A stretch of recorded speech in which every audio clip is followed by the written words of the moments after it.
I'm really grateful to the Boulder Bookstore for giving me the opportunity to talk about my book, Into the Mirror. I love the Boulder Bookstore. I tend to visit Boulder from time to time, and I always go visit the Boulder Bookstore when I'm there. It's really what an independent bookstore should be. So, thanks a lot for letting me do this. What inspired you to write Into the Mirror, a Buddhist journey through mind, matter, and the nature of reality? Well, the book is about making a profound Mahayana journey in an age of materialism. And there are three things that inspired me. For a long time, I've been concerned about how Buddhism was encountering the modern world. And this was crystallized in 2007 when the Dalai Lama was being awarded the Congressional Gold Medal. And there was a live stream of it, I believe that's what it was, that I was watching. The Dalai Lama with George Bush and all sorts of important congressional people in the center of the Congress made a speech. It was very modern, up-to-date, straightforward, and inspiring. And then when he left the hall, he was walking down the steps of the Congress, and there were these traditional Lama dancers in their traditional costumes, dressed as demons and deities. And the contrast between the eloquence and modernity of the Dalai Lama and the setting in Congress and this very traditional, very out of place seeming Lama dancers was kind of shocking and disorienting and made me think a lot more about modernism and Buddhism and how we can present the Dharma in these times. So that was the first thing. Even before that, though, I had read a piece in Scientific American by an Australian philosopher named David Chalmers that was about what's come to be known as the hard problem of consciousness. And Chalmers was the first person to articulate the problem in this way, in a very compelling way that challenged the materialism and physicalism that has been the dominant form of thinking about reality for probably a century or two. And he advances very cogent arguments against materialism that struck me as something that we Buddhists should know, we should understand, because we have to deal with this worldview that is dominated by this belief that the mind is an epiphenomena, or the mind is insignificant in some way compared to the physical reality. So that was the second piece. And the third one was about my own experience and my gradual insight that my hopes and my fears were always about my projections rather than the things or situations themselves that I thought I was hoping and fearing. And that's really the most important point, because so much of this book is about how we experience our own mind, how we experience our projections, our imagination about what is real. How is Mahayana Buddhism incorporated into the practice you outline in this book? So again, three things. The first is through study and understanding and contemplation, we get a general idea of how things are, of what reality is, what our minds and our environment actually are. And that's known as the view. Studying the view and contemplating it help us arrive at an understanding of what is real.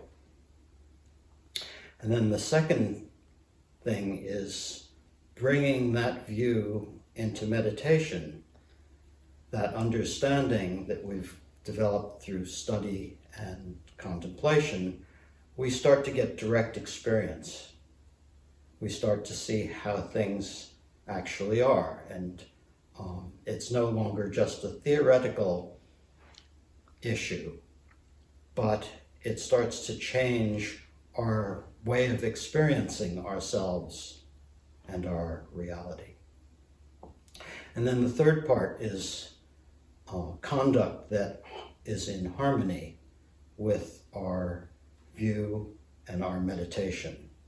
In other words, conduct that is not diluted by confusion about what is real.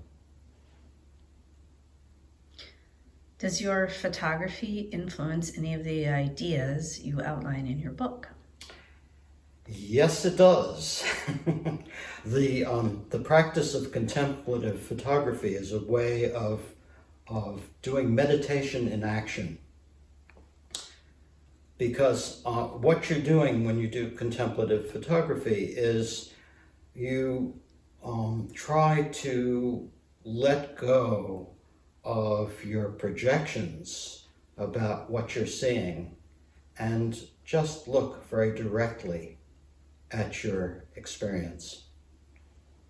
So you might be walking along and something visual strikes you as someone trying to make photographs. That often leads to, oh wow, this would make a great picture, and I'm going to do this and that, and I'm going to capture it, and so on. But the practice of contemplative photography is a way of letting go of those thoughts and those projections about what you're doing and what you're seeing, to just rest in the visual experience itself and then make an image of that experience.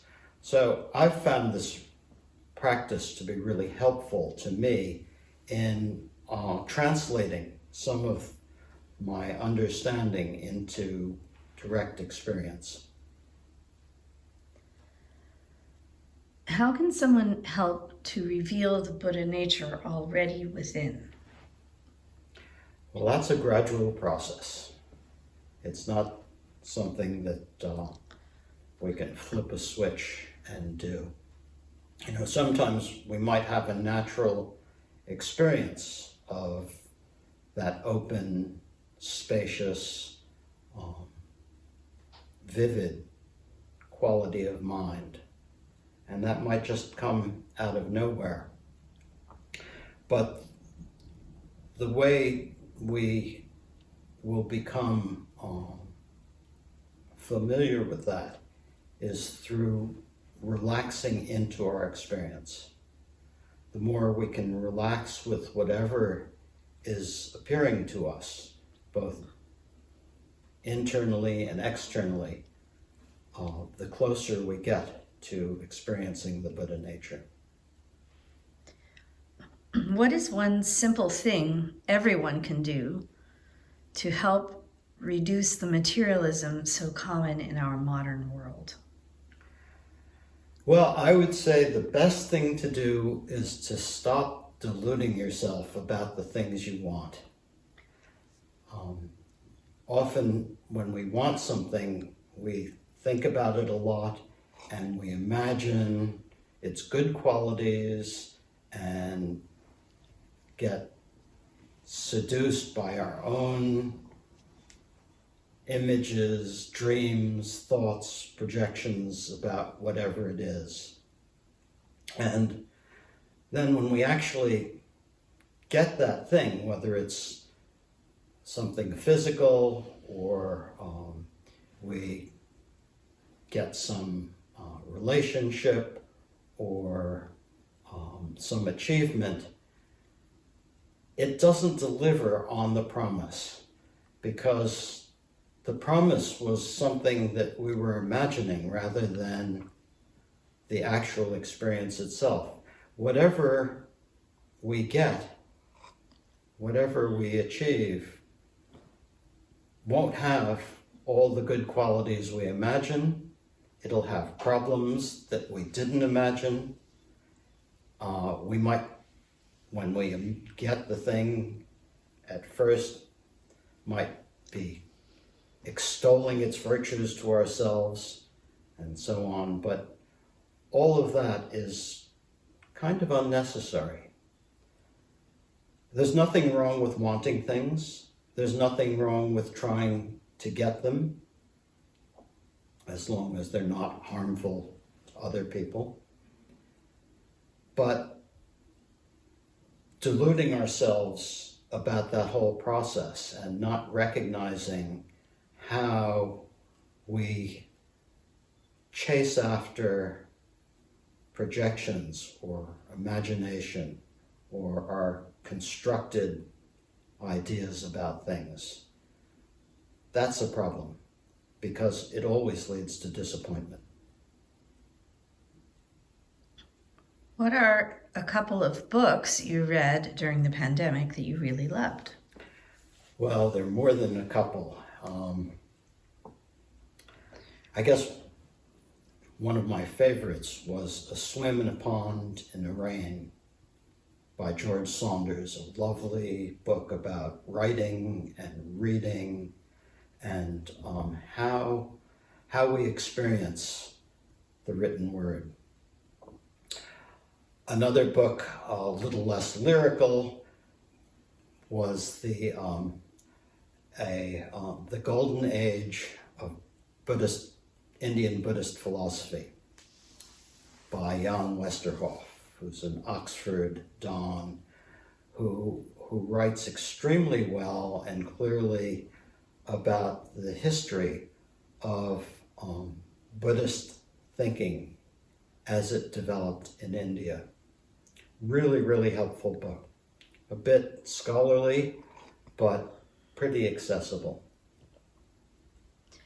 Another book that I found really interesting and helpful was Helgeland by Carlo Rovelli, which is about quantum physics and has a surprising connection to Mahayana Buddhism.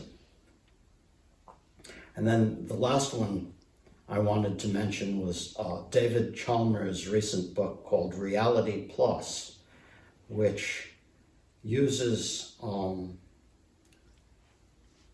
thinking about virtual reality and augmented reality to stimulate a lot of philosophical inquiries into what reality is. Is there anything else you want us to know about your book? There is. The book might seem pretty serious and heavy duty, especially the subtitles, A Buddhist Journey Through Mind, Matter, and the Nature of Reality. Sounds like heavy going. But hopefully you'll find the book fun and a little funny and interesting. The point is to stimulate your inquisitiveness, not pound you over the head with a bunch of theories and do's and don'ts. Can you read us a short passage from your book? I think I can. That's the book.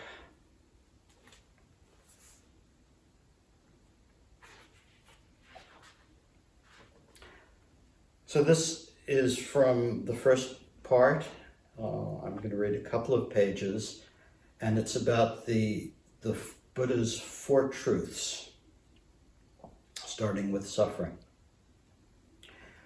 When you're going through a difficult period in your life, the first truth, the truth of suffering, might really resonate with you. When things are going well, it's a lot harder to relate to. The point of this first truth is that all our experiences are tinged with suffering and dissatisfaction. Sometimes this is blatant. At other times, it is quite subtle, just a subliminal flicker of unease. We usually aren't aware of it, but even our peak experiences of joy and pleasure are tainted with the need to confirm how good the experience is, yearning for that joy and pleasure to continue, and subconscious fears that it will not. Suffering's cause. In the foundational vehicle, the causes of suffering are said to be craving and attachment. From the Mahayana perspective, this is where things get interesting. It is certainly true that craving and attachment are the causes of suffering, but as you begin to look deeply at craving and attachment, you see that the objects of craving and attachment are not the material or psychological or spiritual things we think we crave or try to cling to. The objects of this craving and attachment are our own projections, our mental versions of these objects. They are more like dreams of those things than the things themselves. That's why possessing them always disappoints. It might occur to you that a new home, a new relationship, or a new spiritual practice would improve your life considerably. You start hankering after this acquisition, and mental images of the object appear to you again and again. As you ponder the possible qualities and defects of what you crave, you don't realize that it is the mental images, your own projections, that are driving the show. You also don't realize that the self that is doing the craving is also a projection, a collection of mental images. Looked at from this perspective, the fundamental cause of suffering and dissatisfaction is ignorance, not recognizing the nature of what you are experiencing. Suffering cessation. The third truth, the truth of cessation, means we are not condemned to suffering without end. It is definitely possible to find genuine peace. Shakyamuni described his realization as profound, peaceful, stainless, lucid, and unconditioned. Such is the nectar-like truth I have realized. His enlightenment demonstrates each of us has the potential for fundamental transformation. Suffering can be transformed into its opposite, bliss, joy, ease. You and I are fundamentally no different from the Buddha, but our true nature is currently shrouded by temporary obscurations. These veils are not part of our basic makeup, but they are deeply habitual. We are so habituated to experiencing the world through these delusions that they have become invisible to us. They seem to be part of the furniture of reality. However, the third truth teaches that these obscurations can be removed. So, that's it. Thanks so much for watching, and thank you to the Boulder Bookstore for inviting me to do this presentation.